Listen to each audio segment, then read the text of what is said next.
Good afternoon. My name is Joshua McHenry Miller, and I'm the author of Tyrants and Traitors.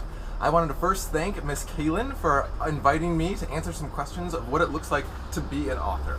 Let's dive into those. Question number one, when you get an idea for a book, what is the first step you take in formulating the story? So this has definitely changed for me over the years. When I first started writing, I would literally come up with an idea, start in chapter 1, and just write until I finished. There were some advantages to that, disadvantages to that, but at the end of the day, most of the stories I wrote weren't particularly tight. Then I had a friend of mine actually challenge me, hey, what would it look like to really plot out each beat of the story before you start writing it down? So I started doing that, really figuring out what's the entire arch of the story going to be before I would write a single sentence. Question number 2. Do you have more than one editor? The answer to that is yes. One of my best friends has actually read everything that I've ever written, and he's normally the first person who reads a book that I write. After that, I send it off to more professional writers and editors who we play ping pong back and forth with, where they'll send me some comments on what I've written, I'll respond to those, change some things, send it again, and we just keep sending the manuscripts back and forth. How many times do you add, delete, or revise a chapter? So that depends really on the chapter. Some of them don't get changed very much at all. Others end up being scrapped and I end up writing a brand new chapter. So it really depends. But some of them can be rewritten 10, 15 times before I'm like, yeah, we finally got it down. Are you working on a book right now? Perhaps a sequel? Question mark, question mark, question mark. Yes, indeed I am. I am writing the sequel to Tyrants and Traitors. It is called Hunters and Heretics, and it will probably be out sometime between February and March of 2018. How long does it take for a book to get published? Along with this, could you explain the process of publishing one? Alright, so for me it took almost a decade before I had really written a book that I thought was worth sending to a publisher. I eventually did, that was Tyrants and Traitors, but again, that was about 10 years of me learning the craft of writing. Once I had finally snagged a publisher, then it normally will take an author anywhere between 6 to 18 months to get the books edited, to do a bit of marketing around them, and to really get a good drive going, so once it can be in readers' hands, there's a really good platform to be able to talk about the book and get people excited about it. Let's see, what else do we have here? How do you deal with people/readers who don't like your book? Oh, this is a great one.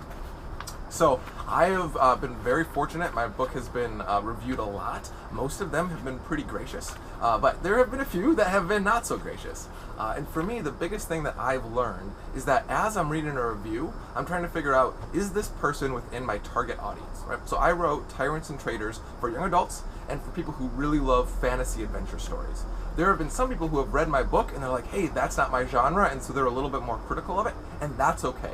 However, those critical pieces or parts of a good review that's like, but this was a little bit off for me, that's really good information for an author because that helps us write stronger and figure out, how do I make my dialogue crisper, make more sense?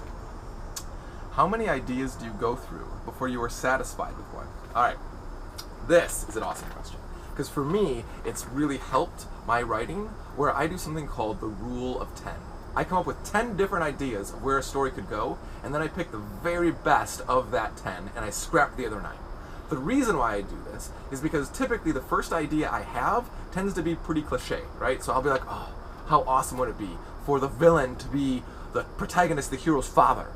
And then I realize, oh no, we already did that in Star Wars with Darth Vader.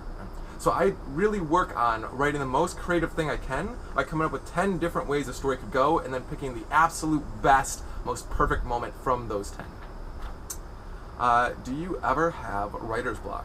I do, though what helps me a lot is because I draft and plot out everything that's going to happen in a story, at the worst case I always knows what happens next, right? And because I know what happens next, even if what I think I'm writing is really, really shoddy, right? If it's just not very good, at least I know I can get to the next chapter and get through that, as opposed to wondering, I wonder what should happen next. I always know what's going to happen next because I spent so much time plotting out the story that even if I'm a little bit dry as a writer, typically I can still get through the chapter. Why did you start writing in the first place? Along with this, how do you know that God was calling you to be a writer? So this was actually my sister's fault. We were driving one day and I was looking out the window and she asked, hey Josh, what are you thinking about? And I told her I had come up with this world where I was a superhero and I was fighting these elves and it was this huge big battle. And she looked at me, and only in a tone a sister could ever say is like, "You're weird." And I'm like, "Aw, thanks, little sister." She's like, no. Really think about it, though. Most people don't daydream like that. You should start writing that down. And so I did, and that was 10 years ago. And again, I've written some pretty bad books, but I kept learning the craft. I kept getting better, and eventually I got published.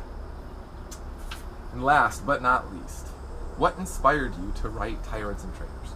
So Tyrants and Traitors is based off the character of David in the Bible. He is one of the most fascinating characters to me. His arc of starting off as a shepherd, becoming a warrior, a general, eventually a villain and a convict, right? He's fleeing from the mad king Saul, who then comes back and becomes the king of all of Israel.